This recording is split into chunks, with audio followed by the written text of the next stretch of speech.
வணக்கம். வாங்க, இன்னைக்கு ஒரு முட்டையை வச்சு ஒரு ரெசிபி தான் பார்க்க போறோம். அது சாம்பார் சாதம், ரசம் எல்லா சாதத்துக்குமே இது சூட்டப்பா இருக்கும். ஈவினிங் டயத்துல ஒரு டீயோட வச்சு ஒரு ஸ்நாக்ஸ் ஐட்டமாகவும் இது நம்ம சாப்பிடலாம். ஒரு டிஃப்ரெண்டா இதை நான் செய்யறேன். அதை எப்படி செய்யறதுன்னு பார்த்தரலாம் வாங்க.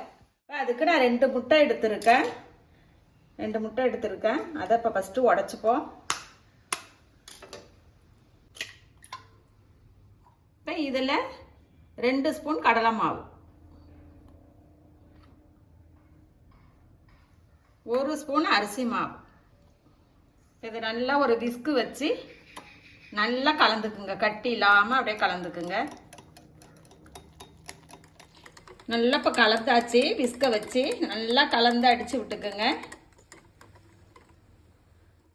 இதில் கொஞ்சமாக வெங்காயம் பொடியாக கட் பண்ணது, பச்சை மிளகா, இஞ்சி, கொத்தமல்லி இலை எல்லாமே நல்லா பொடிசாக கட் பண்ணிக்கிங்க. கருவேப்பிலையை 2 ஒன்றா அப்படி நல்லா இனிக்கி கிள்ளி போட்டுக்குங்க.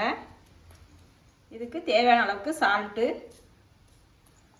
கொஞ்சமாக பேக்கிங் சோடா. இது நல்லா கலந்து கொடுத்துக்குங்க. இல்லை கொஞ்சமாக மிளகாத்தூள் நல்லா இதையும் சேர்த்து கலந்து கொடுத்துக்குங்க. இந்த பக்கம் எண்ணெயை கொஞ்சமாக ஊற்றி ஹீட் பண்ணியாச்சு.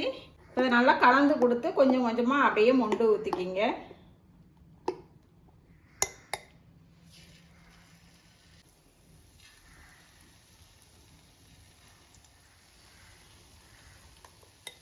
இது இந்த பக்கம் வெந்ததும் அடுத்த பக்கம் திருப்பி போட்டுப்போம்.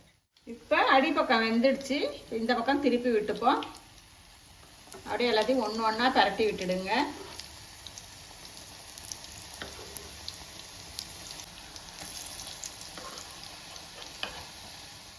திருப்பி போட்டதை நல்லா 2 பக்கமும் வெந்துடுச்சு.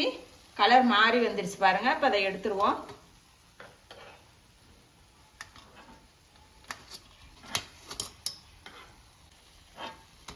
பாக்கி இருக்கிறதே நான் ஊற்றிட்டு காட்டுறேன். இப்போ இது எல்லாம் செஞ்சு எடுத்தாச்சு. இந்த மாதிரி செஞ்சு எடுத்ததை ஒரு பவுலில் போட்டுக்குங்க. இதில் நம்ம கொஞ்சமாக மிளகாத்தூள் சேர்த்துருக்கோம். இன்னும் இது மேலே கொஞ்சம் சேர்க்கணும். கொஞ்சமாக சேர்த்துக்குங்க. மிளகுத்தூள் கொஞ்சம்.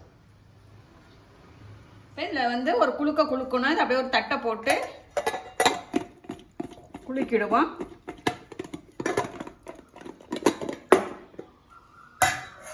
இதை குலுக்கியாச்சு. எப்படி இருக்கு பாருங்க. அந்த மிளகுத்தூளோட சாப்பிடும்போது சூப்பராக இருக்கும். நம்ம முட்டை பஜ்ஜி செய்வோம், முட்டை ஆம்லேட் கூட ஊற்றி சாப்பிடுவோம். முட்டையில் நிறைய வெரைட்டி செய்யலாம் நம்ம ஒரு முட்டையை வச்சு. அது மாதிரி இதுவும் செஞ்சு பாருங்கள், நல்லாயிருக்கும். அது சாப்பிட்றதுக்கு சும்மாவே சாப்பிட்டுக்கலாம். நம்ம அதை சாப்பிட்டு பார்த்துட்றேன்.